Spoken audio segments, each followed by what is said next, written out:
워스노우 5 출발합니다. 뉴욕 증시가 역대급 최장기 수준의 이 랠리를 끝마치고 오늘 3대 지수가 약보합권에서 마무리가 됐었죠.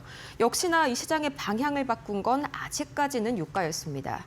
이 트럼프 대통령과 이란이 이 휴전 협상 만료를 앞두고 계속해서 좀 이견이 벌어지고 있는데요.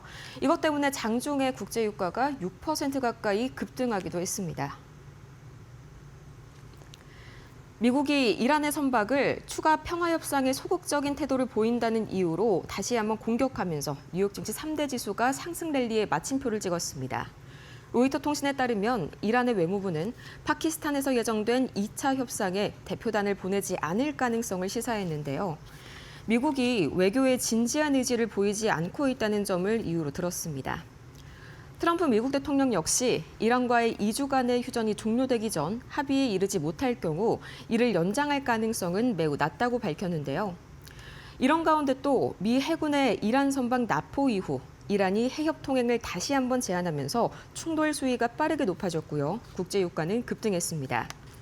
WTI는 5%에서 6% 가까이 오르면서 배럴당 88달러 선, 브렌트유는 95달러 선을 넘어서면서 기술주들을 중심으로 시장 전반에 매도세가 확산됐습니다. 이 섹터 부문을 한번 살펴볼까요? 오늘은 반도체 땅과 스토리지주들 일제히 좀 하락하는 움직임이 나왔었죠. 대신에 이제 그 자금이 소프트웨어 쪽으로 이동하는 움직임이 나타났는데요. 이 대표적으로 이 세일즈포스 CEO가 소프트웨어 위기로는 잘못된 판단이라고 밝혔습니다. 거기에다가 실제로 매출이 증가했다는 증거까지 추가로 밝혔습니다. 최근 AI 발전으로 기업들이 인력을 줄이면 이 사용자 기반의 소프트웨어 기업들이 타격을 입을 것이란 비관론이 등장했었죠. 하지만 세일즈포스의 마크 베니오프 CEO가 정면 반박에 나섰습니다. 베니오프 CEO는 데이터 보안과 보안 규정 준수 같은 이 세일즈포스만의 진입 장벽은 AI가 스스로 코딩해서 대체할 수 있는 수준이 아니다라고 강조했는데요.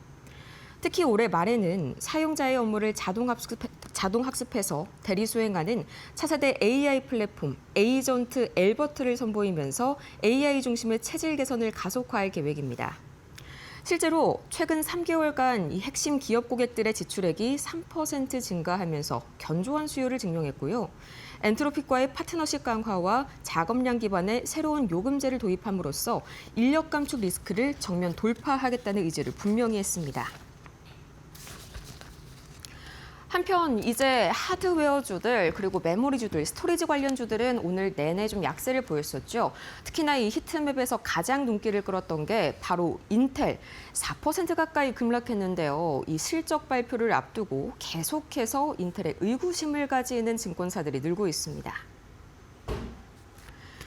인텔의 주가가 1분기 실적 발표를 앞두고 4% 넘게 급락하면서 숨고르기에 들어갔습니다. 이번 주 목요일 실적 발표를 앞두고 투자자들의 차익 실현 매물이 쏟아진 데다가 모건 스탠리가 경쟁사인 AMD를 AI CPU 시장의 더 큰 수혜주로 꼽으면서 신중한 평가를 내놨기 때문인데요. 모건 스탠리는 보고서를 통해서 CPU의 수요가 급증하고 있다고 낙관을 하면서도 인텔은 차세대 서버용 칩인 다이아몬드 래피즈의 결함 문제와 또 공급 능력 부족이라는 리스크를 안고 있다고 지적했습니다. 반면 경쟁사인 AMD에 대해서는 차세대 베니스 프로세서가 기술적으로 훨씬 앞서 있다면서 이번 CPU 수요 확대의 실질적인 승자는 AMD가 될 것이라고 기대감을 밝혔습니다. 이달 들어서 12거래일 중에 11일이나 상승했었던 인텔. 시장은 이제 현지 시각 23일 예정된 1분기 실적 발표만을 주시하고 있습니다. 여기에 AI 자체 칩 시장에서도 지각 변동이 슬슬 다시 한번 일어나고 있는데요. 이 엔비디아의 의존도를 낮추기 위해서 구글이 이제 TPU를 발표를 했었죠. 그 핵심 파트너사가 바로 브로드컴이었는데 여기에 새로운 경쟁자 바로 마벨이 등장하면서 브로드컴의 주가가 오늘 2% 가까이 하락했습니다. 구글이 마벨 테크놀로지와 손을 잡고 신규 칩 2가지 개발에 착수했습니다. 그동안 구글 AI 칩 설계를 사실상 도맡아왔던 이 브로드컴의 독점적 지위에 균열이 생긴 것이죠. 구글은 기존 가속기인 TPU를 보조할 메모리 처리 장치와 서비스 단계에 특화된 추론용 신용 TPU를 마벨과 함께 설계합니다. 두 회사는 빠르면 내년 중에 메모리 설계를 확정하고 시험 생산 단계로 넘어가는 걸 목표로 하고 있는데요. 엔비디아 의존도를 낮추는 동시에 기존 파트너였던 브로드컴 외에 마벨을 제3의 설계 파트너로 끌어올려 공급망을 넓히겠다는 전략입니다. 이 소식에 마벨의 주가는 4% 가까이 급등한 반면 핵심 일감을 나눠 갖게 된 브로드컴은 2.6% 장중 하락을 보였고요. 이 시작은 구글 내 브로드컴의 영향력이 약화되고 가격 협상력마저 낮아질 가능성에 주목하고 있습니다. 여기에 이 개별주 중에서 이번 주 들어 굉장히 좋은 움직임을 보였었던 종목이 있었죠. 테슬라. 밤사이에는 다시 한번 2% 이상 급락하면서 좀 되돌림을 보였는데요. 이 테슬라의 가장 핵심적인 미래 먹거리죠. 이 옵티머스에 대한 양산 실망감이 테슬라 주가를 끌어내렸습니다. 테슬라가 시장에 돌던 상하이 기가팩토리 로봇 양산설을 공식 부인하면서 주가가 2% 넘게 하락했습니다. 테슬라 중국법인은 현지 매체를 통해서 상하이 공장에서 휴머노이드 로봇을 대량 생산할 구체적인 계획이 현재 없다고 밝히면서 이 관련된 시장의 루머를 오보로 규정했습니다.